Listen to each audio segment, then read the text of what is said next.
What's up, y'all? I'm Will here with Schedulefly, and this is the Restaurant Owners Uncorked podcast, one of the highest rated hospitality podcasts in the world, brought to you by us at Schedulefly. We provide a very simple web-based restaurant employee scheduling software backed by legendary customer service. If you're on pencil and paper or Excel, or you're on some software with tons of bells and whistles and features you don't need or use, Schedulefly is the perfect place for you. Easy to use, point, click, and go, and we'll take great care of you. Schedulefly.com, free trial, check it out. Also, this podcast is brought to you by our sponsors, Pop Menu and The Giving Kitchen and Kickfin, and you're going to hear about them in just a minute. First of all, let's talk about today's guest. Hey, what's up, y'all? This is a fun episode and a little bit different. This is John Ginannii, and he owns Canteen Meats out in Petaluma, California. Really cool story. They do charcuterie, and they do freaking awesome charcuterie. And this is going to make you want some, but you can't get it unless you're in California. Great dude. He and his wife have a 2-month-old. They just opened their retail shop. They sell to farmers markets. Really cool story. Incredible guy. It's going to make you want to move to Petaluma for sure. And just a fun guy to talk to. He just seems to have a lot figured out as a young man, and we're proud to serve him and proud to tell this story. Thank you all.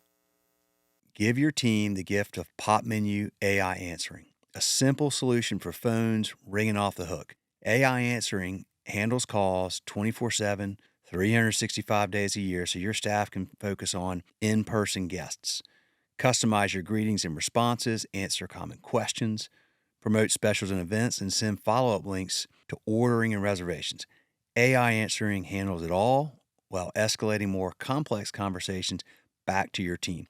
Never miss another tasty revenue opportunity. Pop Menu, the marketing technology platform designed to make growing your restaurant easy. Discover more AI restaurant tools that turn your to-do list into an already done list by requesting a demo today. For a limited time, get $100 off your first month, plus lock in one unchanging monthly rate at popmenu.com. Go now to get $100 off your first month at popmenu.com. Be sure to tell them that Will from Restaurant Owners Uncorked podcast and Schedulefly sent you. Y'all, this is a great business. I just told you what they like me to say. I will say that we have a lot of mutual customers at Schedulefly with Pop Menu. They all agree. Great product, great customer service, great results. Check them out, popmenu.com. This episode is also brought to you by The Giving Kitchen. Giving Kitchen provides emergency assistance for food service workers through financial support and a network of community resources. Since its inception in 2013, Giving Kitchen has served over 15,000 food service workers and awarded over $10.5 million to food service workers in crisis. If you or someone you know is a food service worker in crisis, please ask for help. thegivingkitchen.org. And again, that's thegivingkitchen.org. Y'all, this is a phenomenal organization. Jen, the founder, has been on this podcast. Jen Heidinger Kendrick, check out that episode to hear their full story. But if you know somebody or you need help, go to thegivingkitchen.org. Incredible organization, and very responsive, and has a wonderful mission. Check them out. All right, we're recording. Man, from all the way across the country. Hey, John, introduce yourself real quick. Stoked to be here. My name's John Ginannii, owner, operator at Canteen Meats. We got some prosciutto behind me aging. We got a small little facility here in Petaluma, California, where we make everything. We just opened up shop for retail, but we sell at farmers markets. And I must have about 3 Schedulefly usernames. I've been using you guys at pretty much every spot I've been at. So, yeah. Oh, nice, man. You the man. We appreciate that. Hey, listen, that's how we've grown. It's been, we only have this small team of 5, so we just don't have the advertising and marketing and integrations and all this other stuff. So it's word of mouth, man. It's people taking us from one place to the next or telling other people about it. So, well, thank you, dude. I read your story. I emailed you a few months ago.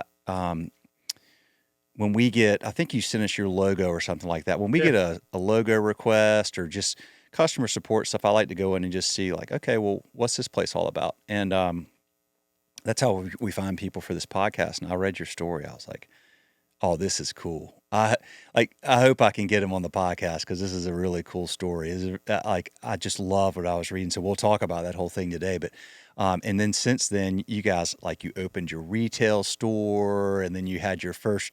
Still got a You had a baby. baby. You have your son. How's your son doing? He's awesome.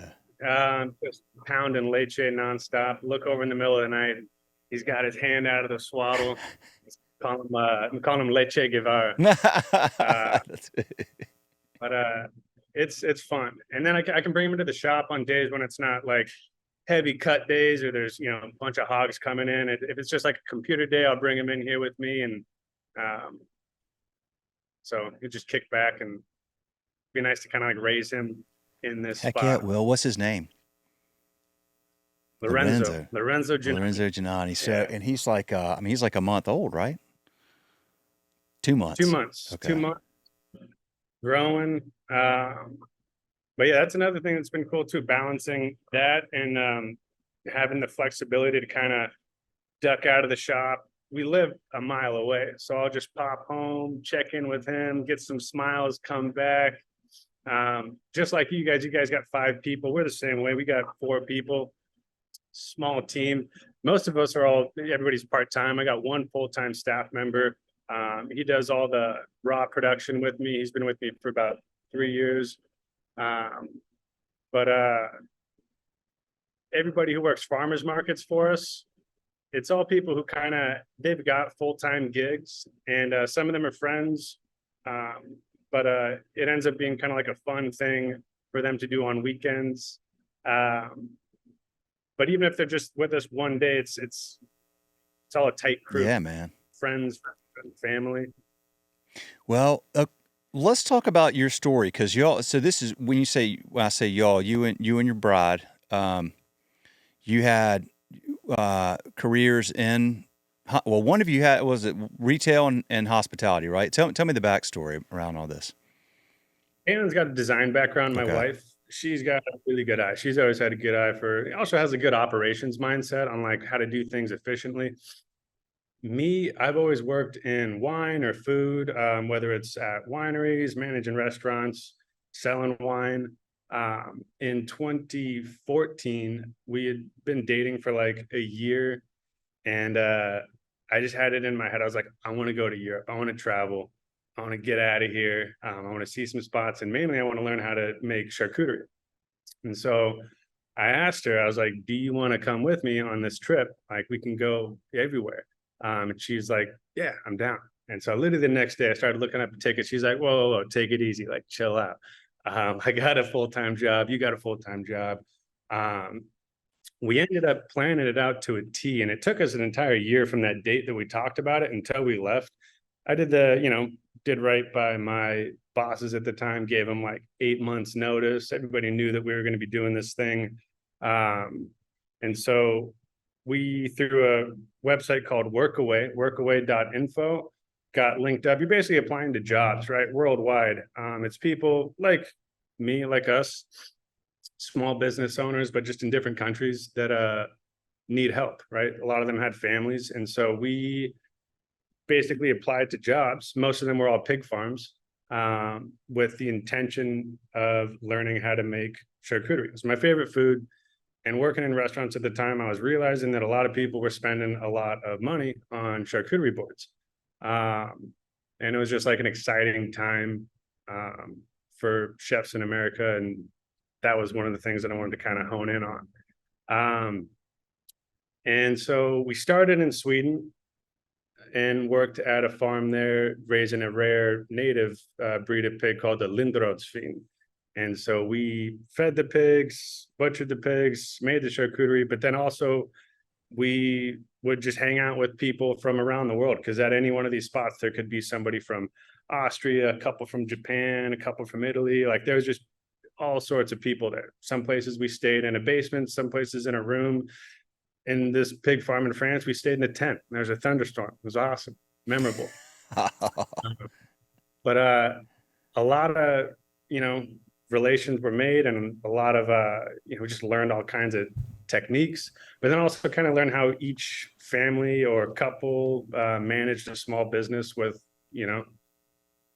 all of its challenges. But in the same way, like, we were able to travel around, but in the same way, we're like kind of going on a hike is fun, but going on a hike, like looking for mushrooms, is more fun. Or going, out hunting or fishing is more fun than just walking for the sake of walking. And so in the same way, we were traveling, but we had a focus where I was like, we're learning how to make cured meats. And so that was the kind of like, revolved all around that. We did that for 9 months, which was way longer than we intended. And it was probably the coolest thing we've ever done. And then came back stateside and got a job cutting meat in South of Market in the city from a guy I used to buy meat from. I just hit him up, said, "Hey, Mike, it's John. Let me get a job." And so started cutting meat, did that for about a year. On the weekends, I was pouring wine at this really cool tasting room in Sonoma, Scribe Winery. And then eventually started working at a salumi facility in Cloverdale, northern wine country. We were making 2,000 5,000 pound batches of salami, and same thing, I was pouring wine on weekends. And then eventually rented my own commercial kitchen space. Like many people start, it's a shared space. It's a good way to crack in, low overhead. You don't have to pay for utilities, minimal rent. There's 4 or 5 different businesses using it. We got our own, space and time to come in. That's how I started, and then started working at farmers markets, selling at farmers markets. And even to this day, farmers markets are our main sales outlet. So we do 5 a week, and it's been awesome, not only to get that like real-time customer feedback and see, what people are looking to get into, but we're able to stay small and still grow because we're just direct to consumer. Our license only allows us to sell DTC in the state of California. So just doing more farmers markets is one of the ways that we're able to kind of slowly grow the brand. Well, let me ask you this, man. How did your whole hospitality journey start? When and why did you get started in this wonderful world of hospitality? Yeah, kind of by accident. After in 2010, I worked the harvest for Martinelli Winery up in Sonoma, Windsor, really. Was the vineyard sampler, and then we'd work in the cellar afterwards, doing barrel operations, whatnot. Finished that, and then I started selling wine. I was working for an importer selling French, Italian, Austrian wines, mainly Italian, and then opening up accounts, all around the Bay Area. It was young, hungry. It was mainly commission based, so just hitting a lot of pavement, taking a lot of no's, but doing like pretty well. Ended up getting this one account, this Italian restaurant. The owner was a Sicilian guy. And he said, "Hey, John, I need a som on weekends. Like, I'll still buy your wine. You can sell your wine that you sell me, but like directly to the customers." And I didn't have any som certification at the time. I knew, a good amount about wine, of course, but that's how I got started. Started working as a som at his spot.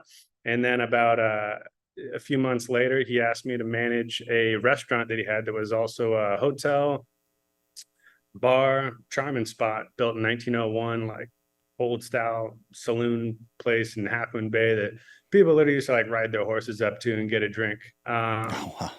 Cool spot. So I managed that for a year. It was a little bit divey.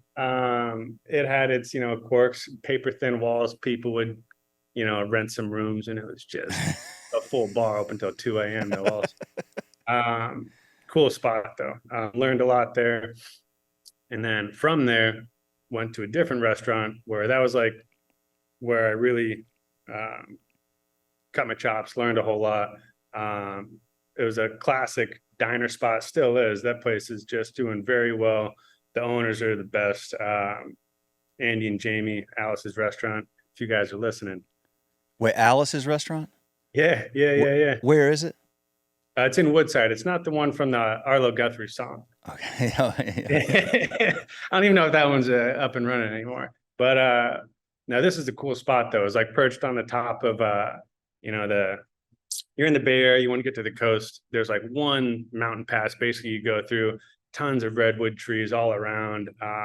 Feels like you're in a different time. Real cool spot. Okay.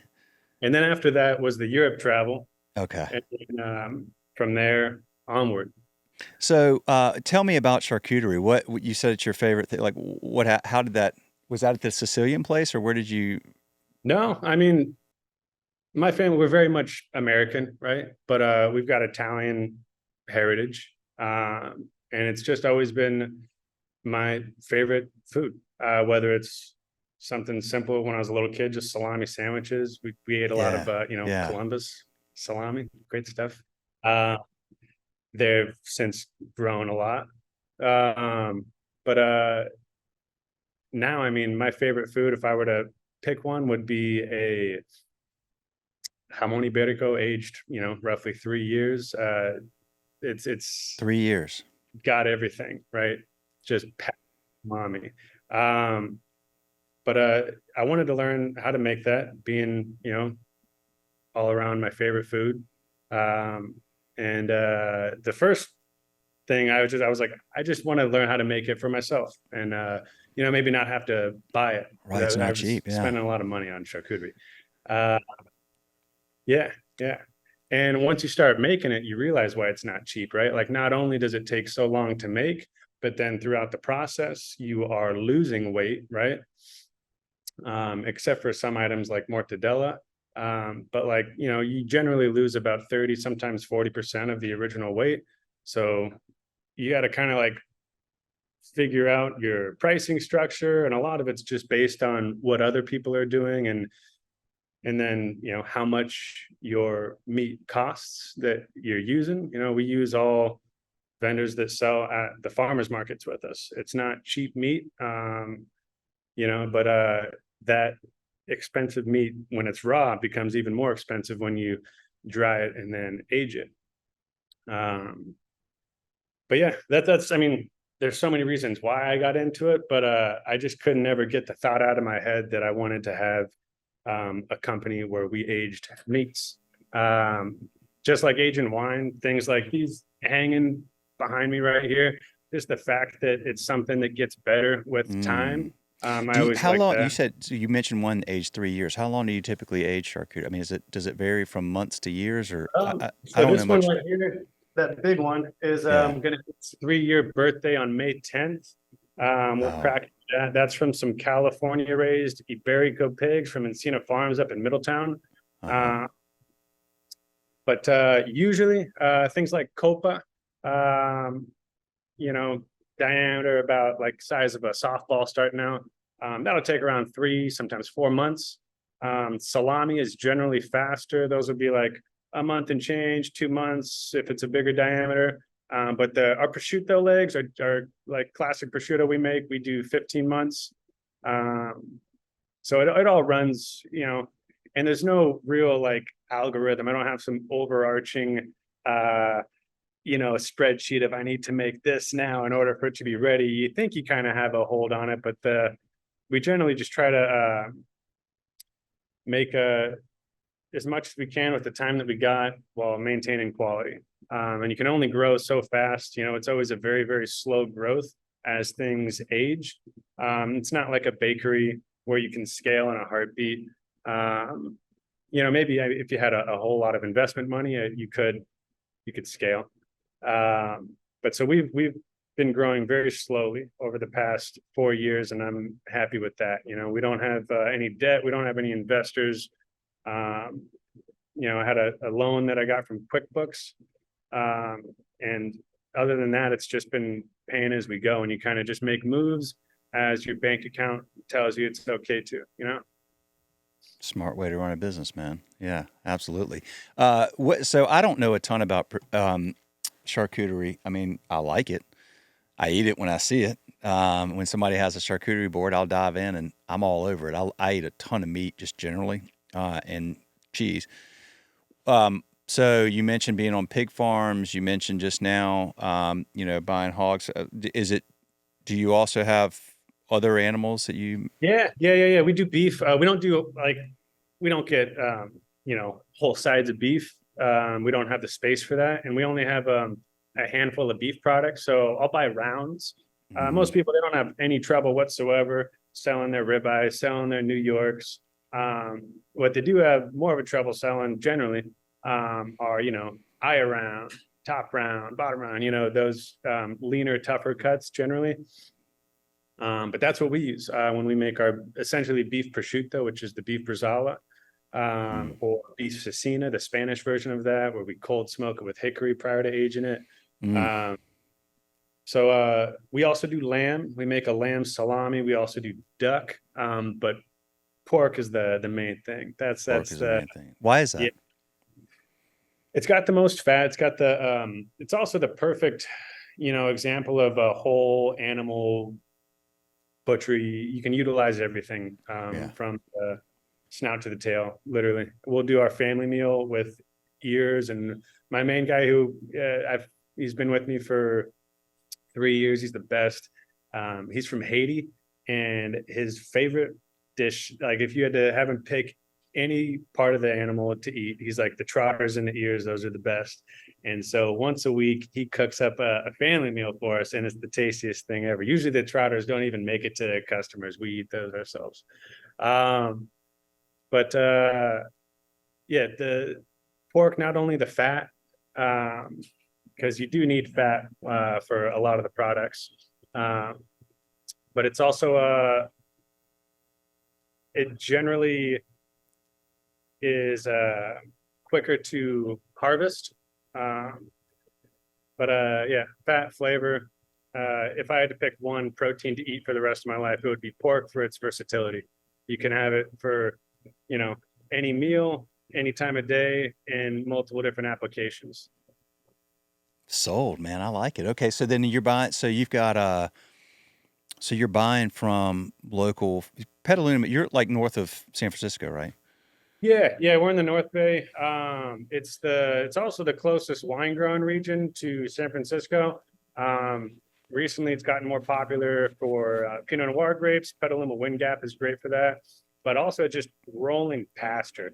If you come out here, there's just everywhere you look, there's something's grazing, right? Usually cattle. There's a lot of poultry here as well.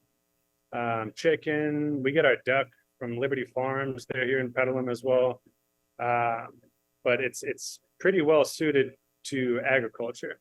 And it's a beautiful area. I feel like people ask me about Petaluma. I feel like I could do an infomercial on Petaluma. It's got a lot going on. There's tons of restaurants popping up here too. People are great. If you want to have some city 50 minutes away, have at it. But I mean, you don't really need to leave here too often. There's a lot of live music. Food's amazing. But yeah, pigs, most people unfortunately don't want to have pigs as neighbors.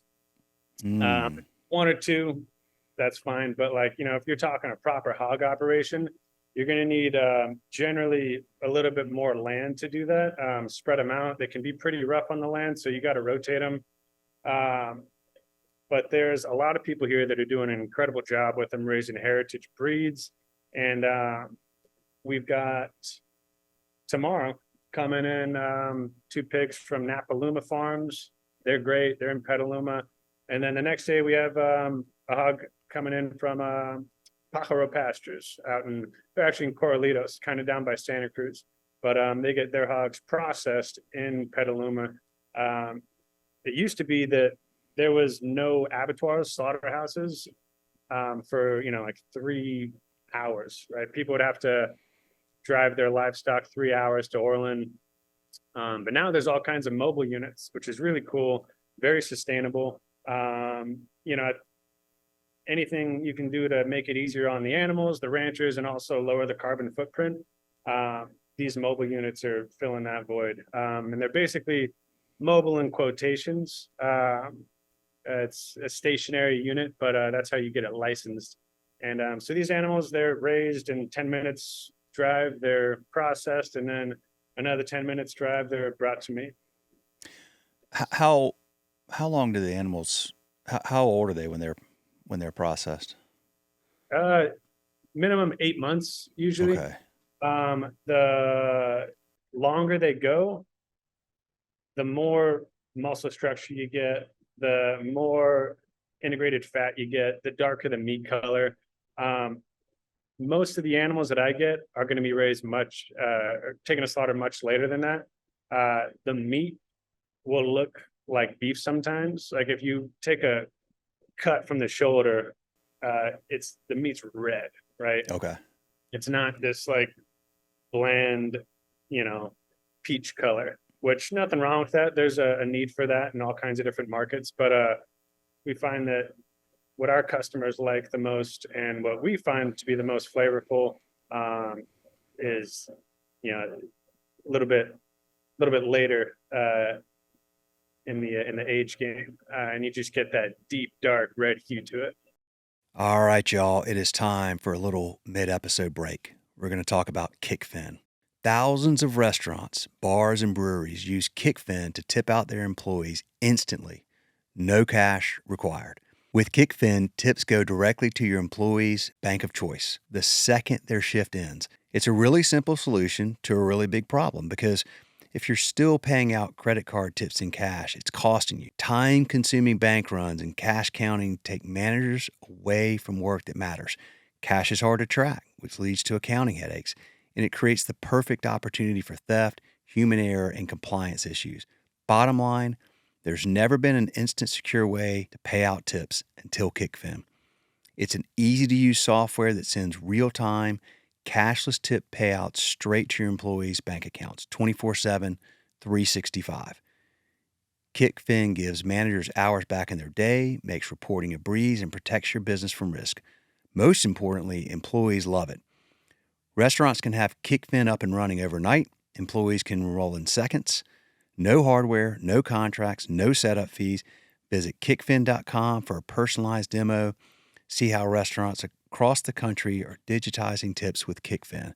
All right, that's what they asked me to say, so I say it, and it tells the story very well, but I like to add this in. We referred a customer that we know and love very well, Sup Dogs, to Kickfin. Sup Dogs has been a customer for a super long time. Trust them very much with their opinion on these types of tools. They started using Kickfin. I asked Brett, the owner, recently how it's going. He said, Kickfin is perfect. It's going great. Exactly what we were hoping for. So there you go. Kickfin.com, y'all. Check them out. I'm so fascinated with this. So like when you say you've got to have a little bit more land and like how many acres are these farms typically? And I how don't know many what the pigs do they regulations have? are. There's definitely numbers that ranchers have to adhere to, which me not being a rancher, I do not know those. But just from an objective or subjective observation, you know, pigs can be a little noisy. Yeah. And if not maintained, you know, they could be a little smelly, just like cows can, right? So you want to spread them out, give them room to roam, and that's what the people that we buy from do. How many will you go through in a year? Oh gosh, I couldn't call it. We try to do a pig minimum every other week. Okay. That means that sometimes there will be weeks that we don't get any raw meat in. Okay. That's fine. That's a nice little break for not only my bank account, but also it just allows us to catch up on other things. We call those RTE days, ready to eat days. When everybody comes in, there's two color coats that you can rock. There's a white smock and then a blue one. If you're wearing whites, you're touching raw meat, and if you're wearing blues, and you're touching RTE meat. So on those RTE days, we're pulling down things like what you see behind me, whole pieces of copa, whole pieces of prosciutto. We're portioning them, we're packing them. Usually we're slicing them and packaging them. Everything that we do is by hand, very labor intensive, although the people that we have doing them are very good at doing it now.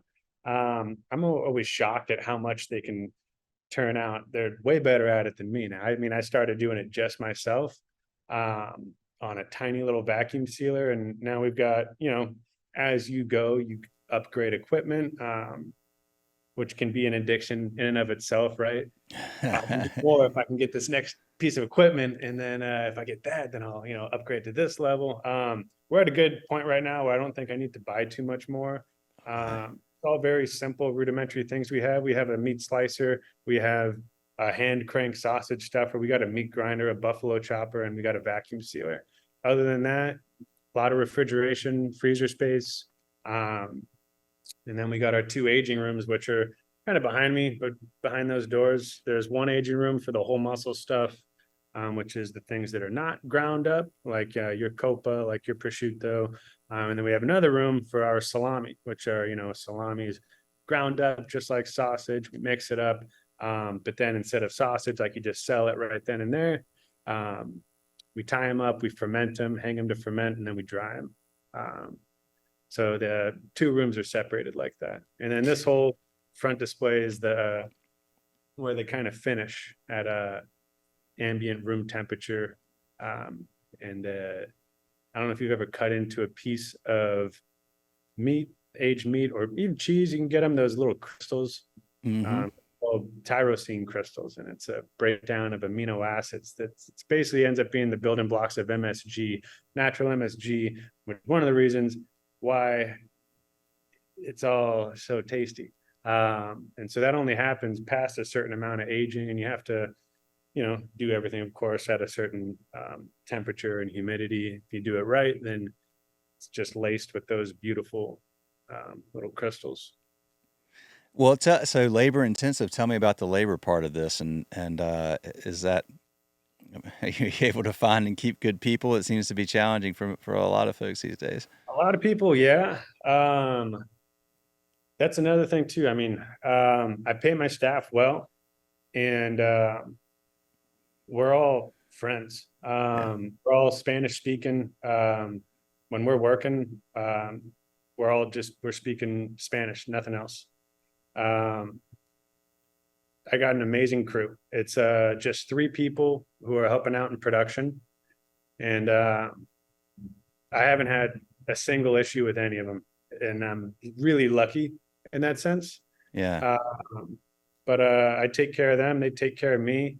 Shoot, they threw us a surprise baby shower. Showed up to work one day, and they had a cake and candles and all kinds of like bags and gifts. That's awesome, man. Just, touches you in a way that, you feel like a family kind of, Yeah.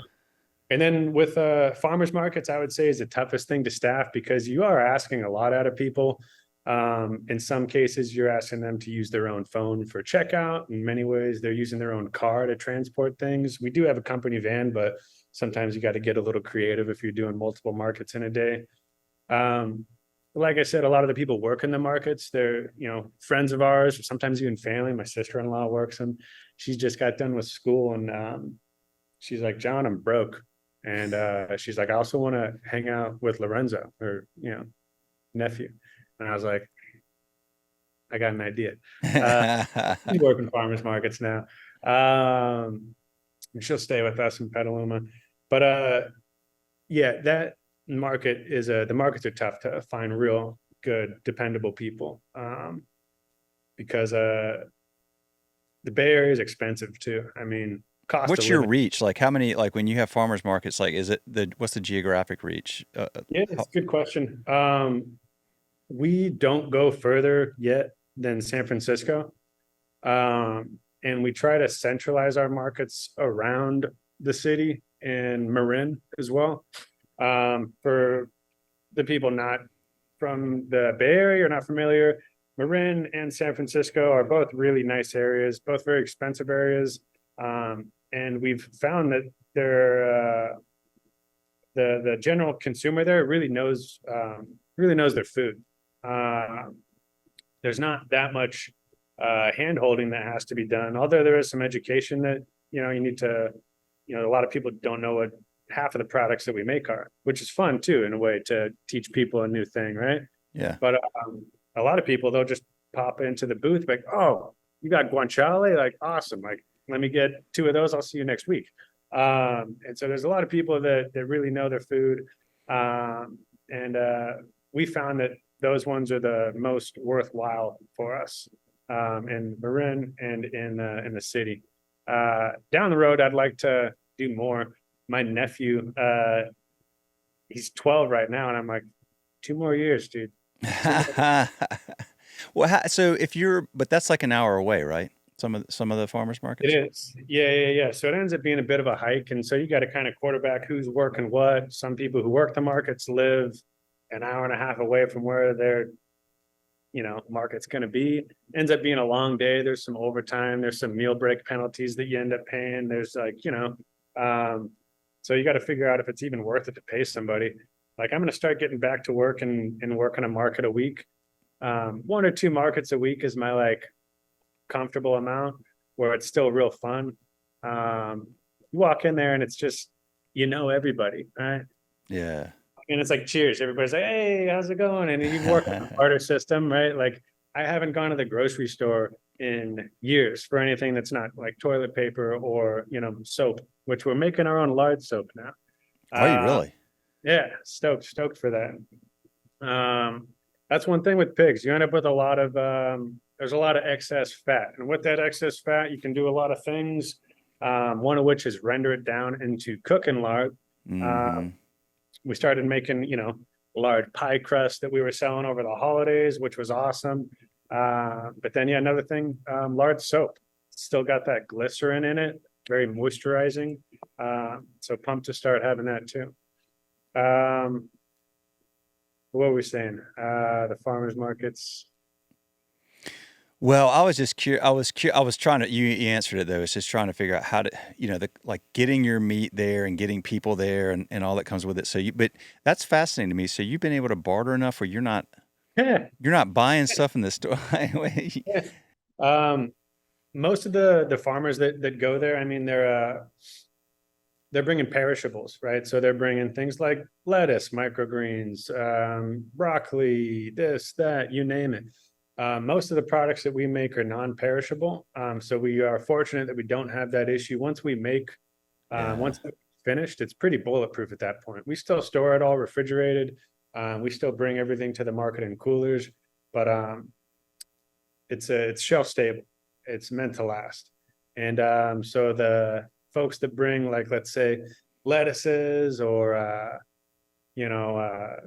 different veggies, broccoli, what have you, we'll trade them a salami and they'll have a case of what have you, and all of a sudden they're just giving things away because it's just going to go bad otherwise. So we make it worth their time. We'll give them their money's worth in meats. Everybody's happy. They spread our brand and we spread theirs, and we eat really well. I bet you do, man. That's freaking awesome. Well, so if I remember correctly, because I tried, I think I went on your site and I was like, and there's a shop link. I was like, oh, well, you can't get it out of California right now though, right? Oh, yeah. So it's a licensing thing, which, I used to work at those bigger USDA plants. Yeah. And that's what we would need to do in order to A, wholesale, and B, sell across state lines. It sounds like some big thing, but it's not that big. We wouldn't change our process at all. The thing that would change is we would have to make some minor tweaks to the facility. Our like cute, charming little shop right here would have to become a little bit more sterile with some partitions. You have to have what's called a proper flow chart where raw meat enters in one way and the RTE meat exits the other way, and they never intersect, right? Okay. So we have things divvied up right now. One side's this, the other side's that. You're rocking blues, you're rocking whites. And that works for our CDFA license. It's actually going way above and beyond for our CDFA license. But if we ever did want to wholesale, which to be honest, I'm not even sure I really want to do. Once you get to that level, you have to kind of go through some different supply chains, and we wouldn't be able to work with some of the same ranchers in the same capacity that we are. Things would change, some for the better, some not. But maybe down the road. But if that happened, it would maybe be something where I keep this shop which I love, right next to home. And then if we ever did want to grow, let's say if somebody said, "Hey, John, I'd like to invest. Here's 2 million," then maybe we just open up a different production facility where we then do our USDA production. Gotcha. Okay. Gotcha. Well, if you can keep doing it without that investor and all that comes with that, then go for it, man. It's like there's a lot of people in California. There's a lot of people in the Bay Area. And the way, that, like I said, that we can grow is by doing more farmers markets, and then also doing kind of, creative things. Like we just did another big expense. I just got a vending machine. So there's this really cool airport. It's the Sonoma County Airport in Santa Rosa. It's my favorite airport to fly out. If you're ever on the West Coast, this place goes all over, and it's like a bus stop, right? You show up, you can show up 20 minutes before your flight. Everybody that works there, nice. And then you can get great flights all over the West Coast. But there's no food there.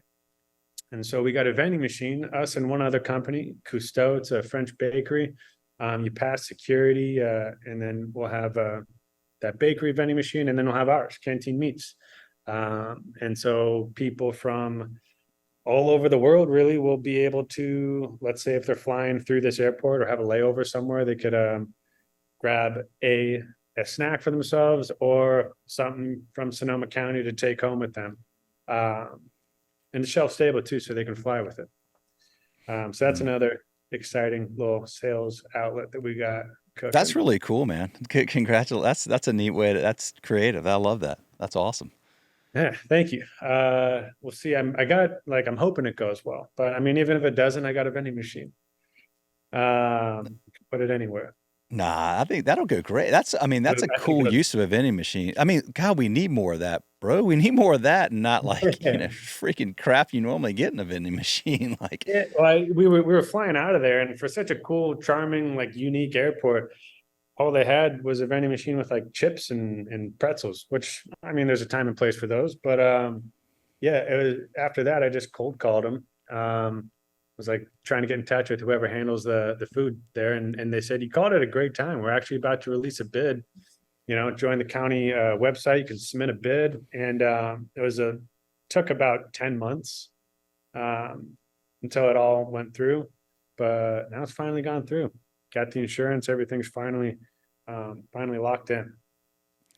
I think you've just created a new category, man. Don't tell anybody about it. I was gonna say, like we need prosciutto vending machine. Like this is what that's amazing. I mean, I definitely didn't invent it. There's somebody else out there who's done it, and of course Japan. They got like sushi vending machines. Do they really? Okay. Oh, the Japanese are wild. They got it all. I mean, I haven't used a vending machine forever for that reason. I eat a lot of I try not to. I mean, yes, there's but I really try to stick with I'm 49 now. I've learned like my body operates well on whole foods, like real food. And so meat and cheese are a big part of my diet. But it's hard to find that. Like there's meat, cheese, and eggs. Like there are some gas stations around here in the Southeast now, like that are like have a lot of variety, and you can find that stuff when you're traveling. But I can't remember the last time I used a vending machine because it's always just, like. Yeah, maybe I'll get a drink or overpriced water or something like that, Yeah, exactly, man. I love this. So, okay, well, good. What do you got a 2-month-old, you got a growing business. Do you ever have time for yourself? Oh, yeah. I mean, even now, like we're social, sometimes to a fault. I mean, 2 days ago, we went to my buddy's 2-year-old birthday, and it was just like a toddler convention. I've never seen so many kids. The kids were great with my 2-month-old, though.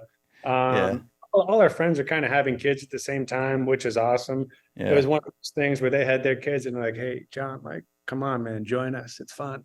That's good. And so I did join them. And then, yesterday we had, friends come over in the morning, friends come over in the afternoon.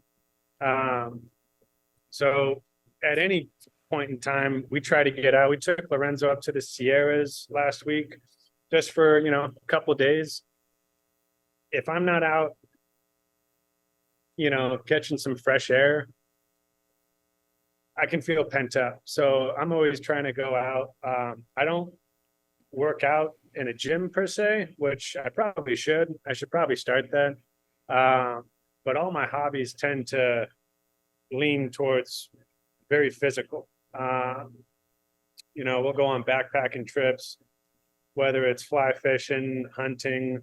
I help my buddies up in Oregon guide his elk hunts. I'm not the guide, but I'm the camp chef, and now just like schlep around the meat for the paying hunters. There we go. And then I'm stoked to bring Lorenzo on to some of those once he's of age. Get him out and about. You don't need to go to the gym, man. If you're doing that stuff, just keep doing what you're doing. That's all you just need to do something physical and outside. The outside part's huge. So, Yeah. better to be out doing that. If I enjoy it, like I said earlier, like hiking's all fun and games, but like hiking with a purpose, like that's what gets me going. So, the more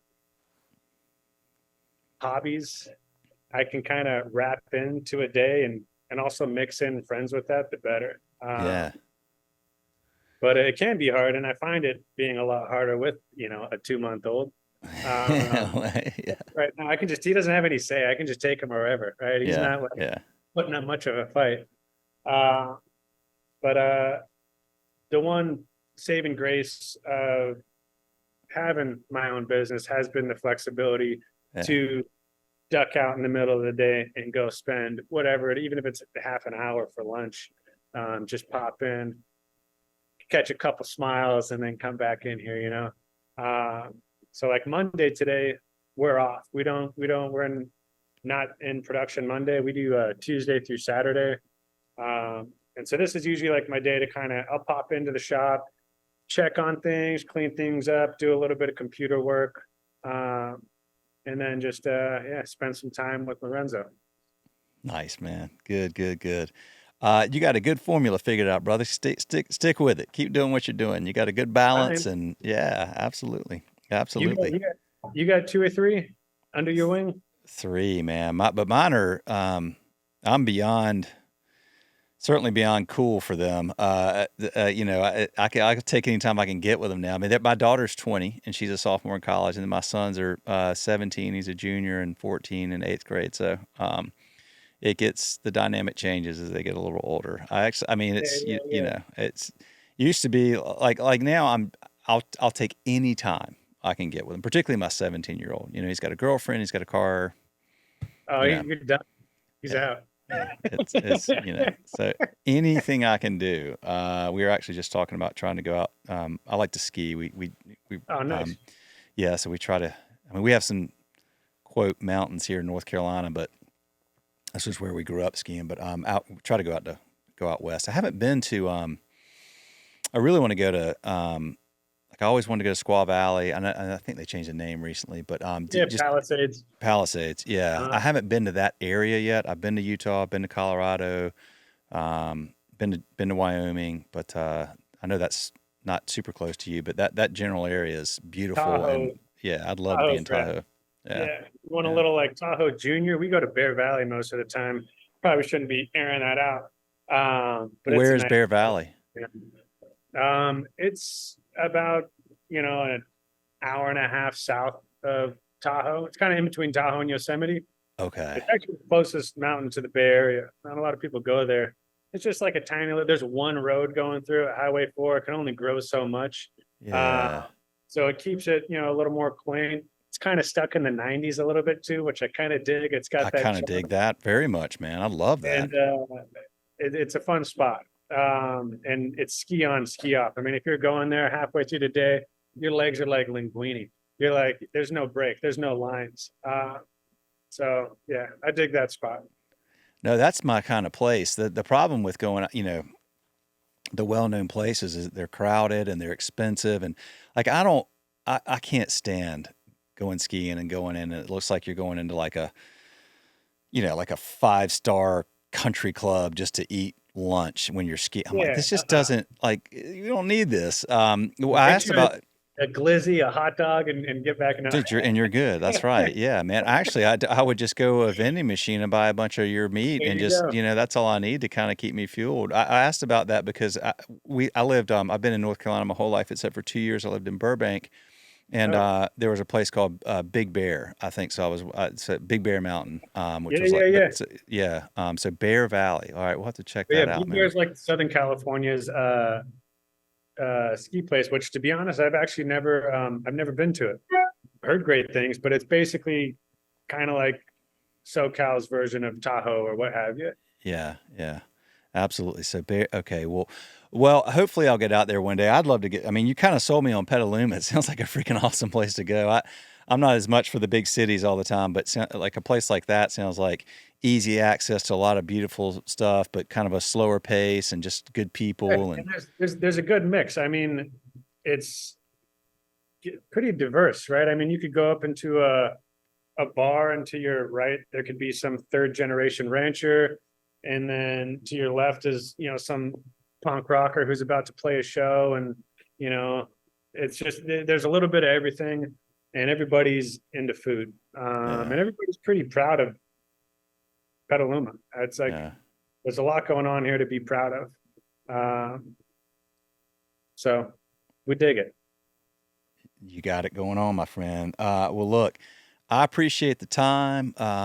Appreciate the story. Glad to get to meet you. Thank you for the business. I mean, this is fun, man. I really enjoy doing this. Yeah, well, cheers. Thanks for having us on. And I'll stay tuned for your next episodes. Lots of them coming up, man. I look forward to posting this. I appreciate you, John. Have a good one, man. All right, later. See ya. Hey, y'all, before you dial out, just a quick request. If you are listening to this podcast on iTunes, if you would give us a star rating and a comment, it would be so helpful. If you're on Spotify, if you'd follow us or whatever platform you're on, if there's a rating or a follow, please do that. What that does is it tells these algorithms to put this content in front of more people that are looking for this type of content. So if you enjoy the episode, please do that. Thank you so much for listening to Restaurant Owners Uncorked or watching on YouTube. We appreciate you. We're proud to be able to do this, and we're just going to keep putting out great content, y'all. So stay tuned. Thank you.